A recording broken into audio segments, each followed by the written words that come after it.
Halo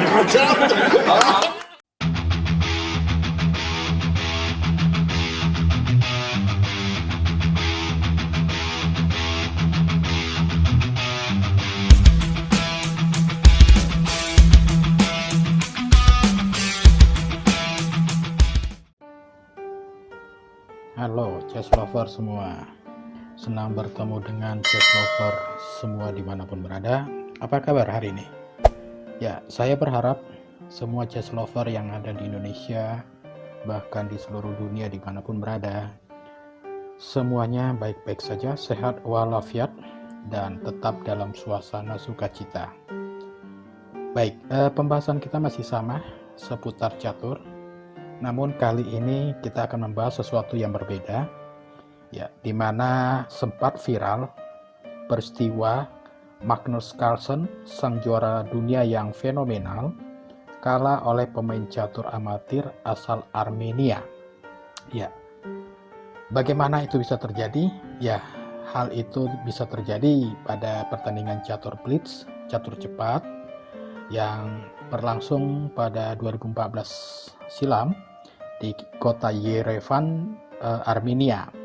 Nah, pada langkah ke-25 dan pada akhirnya Magnus Carlsen melakukan blunder ataupun kesalahan besar, dan sehingga Magnus Carlsen harus menyerah dan kalah dari Tachat Vardapetian, sang pemain catur amatir dari Armenia. Baik, mari kita bahas, mari kita lihat bagaimana permainan kedua pemain tersebut, baik Magnus dan juga Tachat. Magnus dalam hal ini sebagai pemegang buah putih, dan Tachat memegang buah hitam. Baik, mari kita mulai, chess lover semua, kita simak bareng-bareng. Ya, putih memulai dengan E4, hitam E5, putih kembali kuda F3, direspon hitam dengan kuda C6, putih berusaha mengembangkan permainan dengan gajah B5, dan direspon oleh hitam dengan kuda E7, kembali putih dengan C3,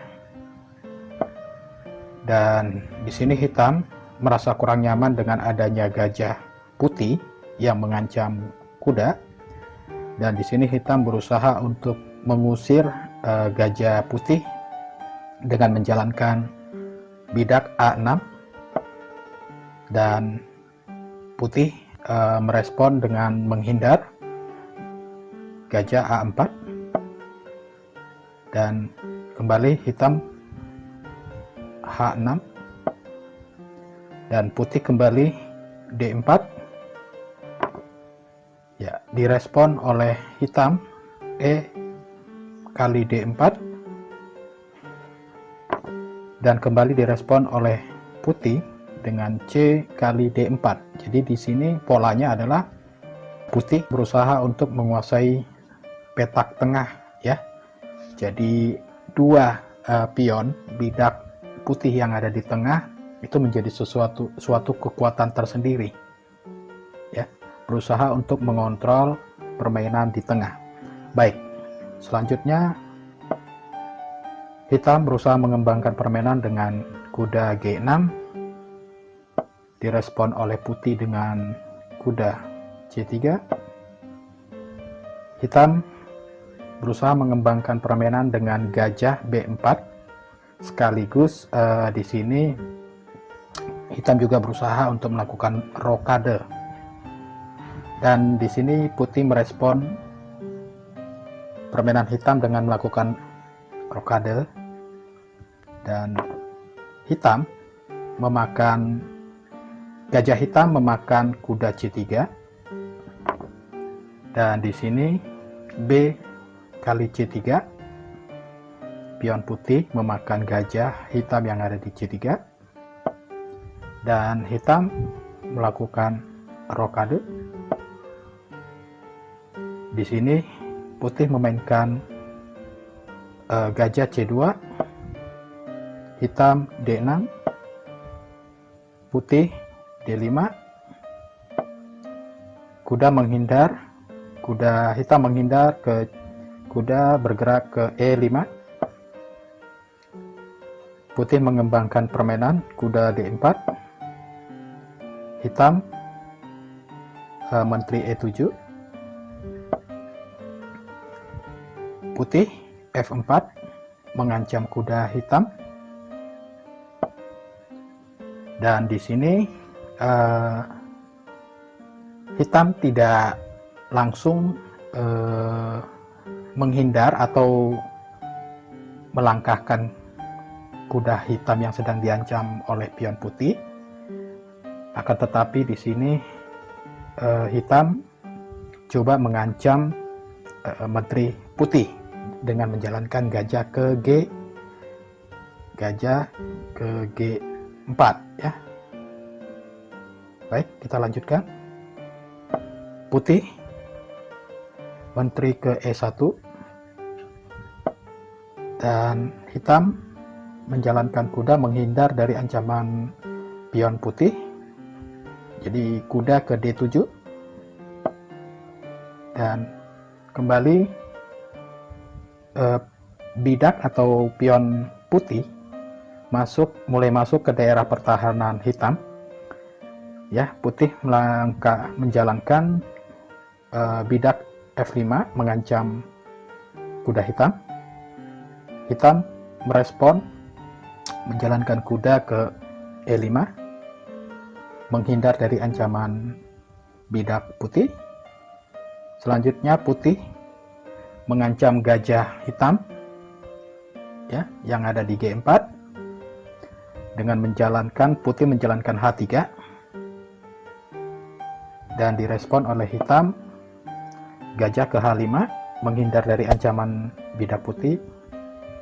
Dan kembali putih di sini mengincar gajah hitam ya, mengincar gajah hitam dengan menjalankan bidak G4.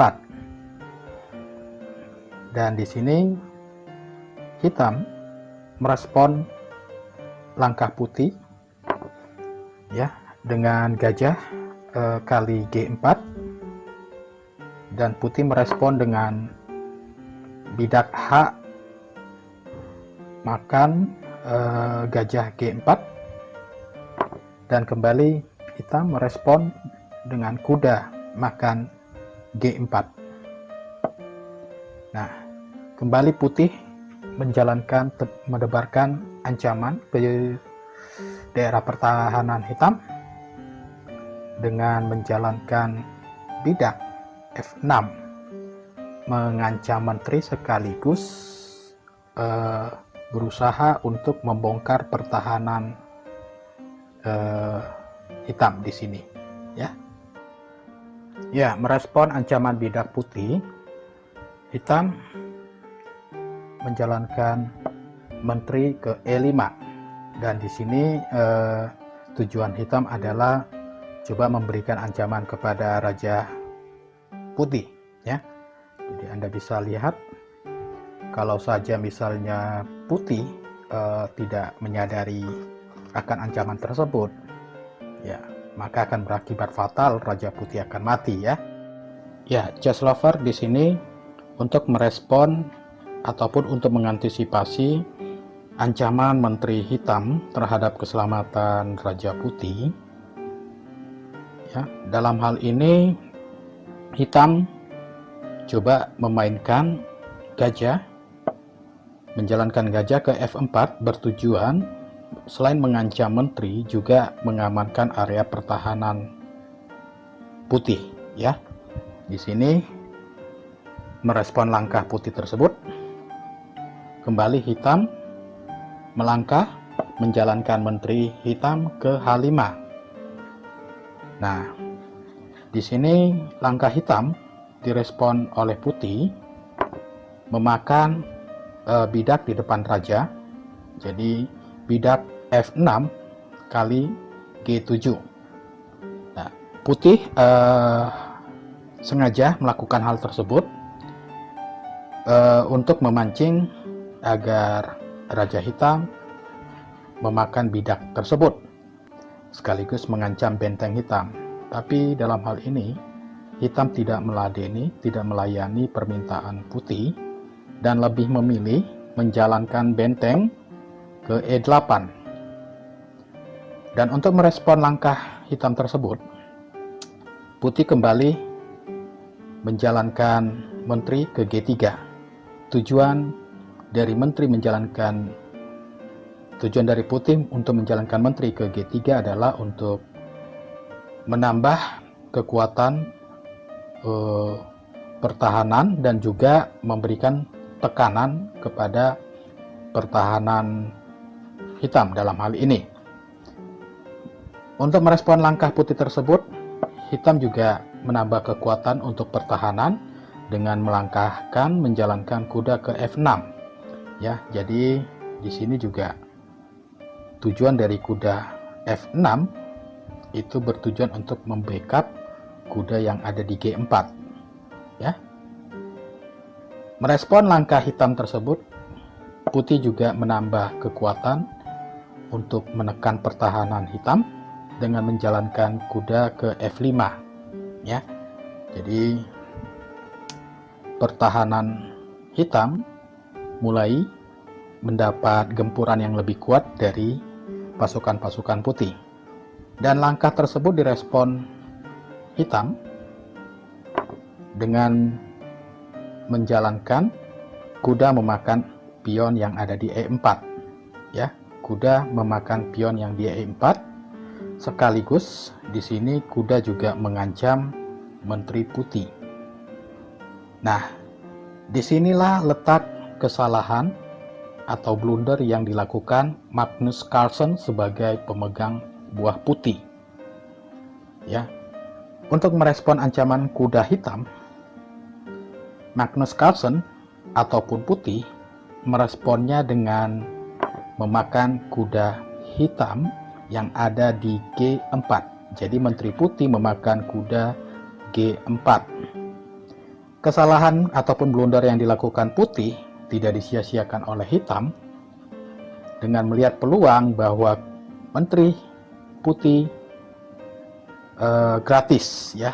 Jadi dalam hal ini hitam merespon langkah putih, yaitu menteri hitam memakan menteri putih yang ada di G4, dan sekaligus di sini hitam melakukan skak. Dalam posisi seperti ini, akhirnya putih menyerah dan menyatakan kalah untuk tidak melanjutkan permainan lagi, dan hitam menang dalam pertandingan ini. Baik, chess lover, coba kita analisa, kita coba mundur ke belakang. Kita lihat dalam posisi seperti ini, ada langkah yang terbaik yang bisa dilakukan putih dalam hal ini untuk mengantisipasi ancaman yang dilakukan oleh menteri hitam terhadap keselamatan Raja Putih. Ya, menurut kami langkah yang terbaik yang bisa dilakukan putih dalam hal ini adalah menjalankan menteri ke H4. Tujuannya adalah di sini bisa Anda lihat, selain menjaga pertahanan putih, juga memberi tekanan kepada pertahanan hitam, serta juga mengancam keberadaan kuda hitam yang ada di G4. Untuk merespon langkah ini, ya, untuk merespon langkah putih tersebut, maka hitam pun menjalankan kuda dengan memakan pion yang ada di F6. Jadi kuda makan pion di F6. Tujuan hitam dalam hal ini adalah juga untuk memperkuat pertahanan hitam, sekaligus membackup kuda yang ada di G4. Merespon langkah hitam tersebut, maka putih, menurut kami langkah yang paling tepat yang harus dilakukan putih adalah mengancam menteri hitam menggunakan benteng. Jadi benteng bergerak ke F5, sekaligus mengancam menteri hitam. Dan langkah yang terbaik bisa dilakukan hitam dalam hal ini adalah Menteri bergerak ke E7. Ya, Menteri bergerak ke E7. Untuk merespon langkah hitam, maka langkah yang terbaik bisa dilakukan oleh putih adalah benteng memakan kuda. Jadi benteng kali F6. Di sini hitam sedikit mulai terjepit dan putih sudah mulai menekan pertahanan hitam. Dan dalam posisi seperti ini, langkah yang terbaik yang bisa dilakukan hitam adalah memakan benteng menggunakan menteri. Jadi menteri hitam memakan benteng putih. Itu adalah langkah yang terbaik yang bisa dilakukan oleh hitam. Dan putih meresponnya dengan memakan kuda hitam yang ada di G4. Dan selanjutnya hitam menyadari bahwa pergerakan prajurit-prajurit putih semakin gencar terhadap pertahanan hitam. Langkah yang terbaik yang bisa dilakukan hitam dalam hal ini untuk paling tidak mengurangi tekanan prajurit-prajurit putih terhadap pertahanan hitam, yaitu mengadu, ya, melakukan pergerakan menteri untuk mengajak bertarung dengan menteri putih. Jadi langkah yang terbaik yang bisa dilakukan hitam adalah menteri ke G6. Jadi hitam menawarkan pertarungan menteri dan menteri. Dan untuk mempersingkat pertandingan dalam hal ini, putih merespon ataupun melayani tantangan yang dilayangkan ataupun yang diajukan oleh buah hitam. Dan di sini untuk merespon langkah putih, hitam menjalankan pion makan menteri putih. Dalam kondisi seperti ini, secara kualitas dan secara kuantitas sudah bisa dipastikan di atas kertas putih menang. Ya, itulah langkah yang terbaik yang bisa dilakukan putih menurut analisa kami. Chess lover, coba kita analisa, kita mundur beberapa langkah ke belakang. Persis pada posisi seperti ini, ya. Katakan langkah yang dilakukan hitam adalah memakan benteng putih dengan kuda, ya. Jadi apa yang akan terjadi? Coba kita analisa. Kalau kuda memakan benteng hitam melangkah, maka langkah tersebut direspon oleh putih. Langkah yang terbaik buat putih meresponnya adalah kuda ke F5, bergerak ke F5 sekaligus mengancam menteri hitam. Dan langkah terbaik yang bisa dilakukan hitam adalah dengan menjalankan menteri ke E5. Dan dalam kesempatan ini,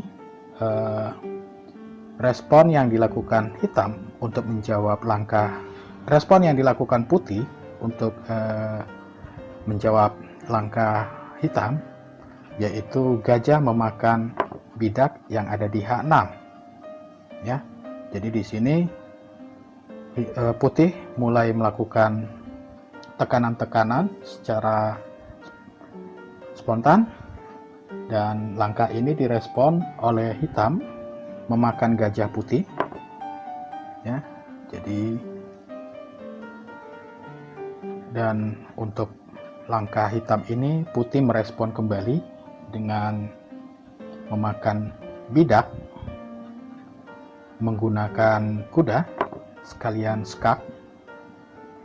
Dan hitam, langkah yang bisa dilakukan hitam adalah menjalankan raja ke H8, ya. Nah, di sini putih melihat kesempatan untuk sekat raja dan juga mengancam Menteri Hitam, ya.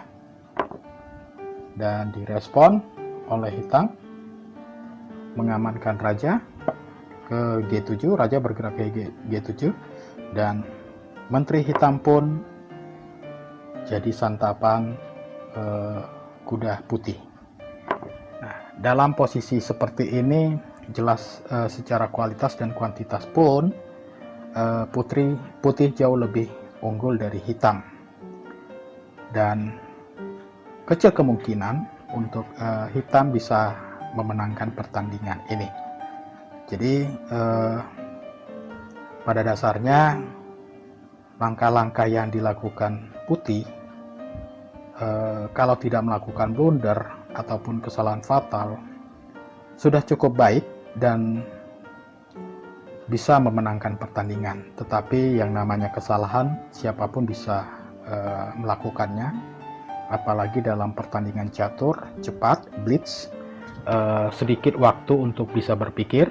Kita dipaksa harus bisa berpikir cepat, dan kadang-kadang disitulah sela-sela kesalahan-kesalahan yang bisa terjadi kepada siapapun, termasuk yang sudah bertitel Grandmaster, ya. Chess lover, saya rasa demikian pembahasan kita, analisa kita untuk pertandingan Magnus Carlsen versus Tachat, pemain amatir Armenia. Sampai ketemu lagi, semoga bisa dipahami. Mohon maaf kalau banyak kesalahan dalam video ini, mohon dimaklumi, ya. Kita bisa bertemu lagi pada pembahasan selanjutnya, ya. Sampai ketemu lagi, salam sehat chess lover semua.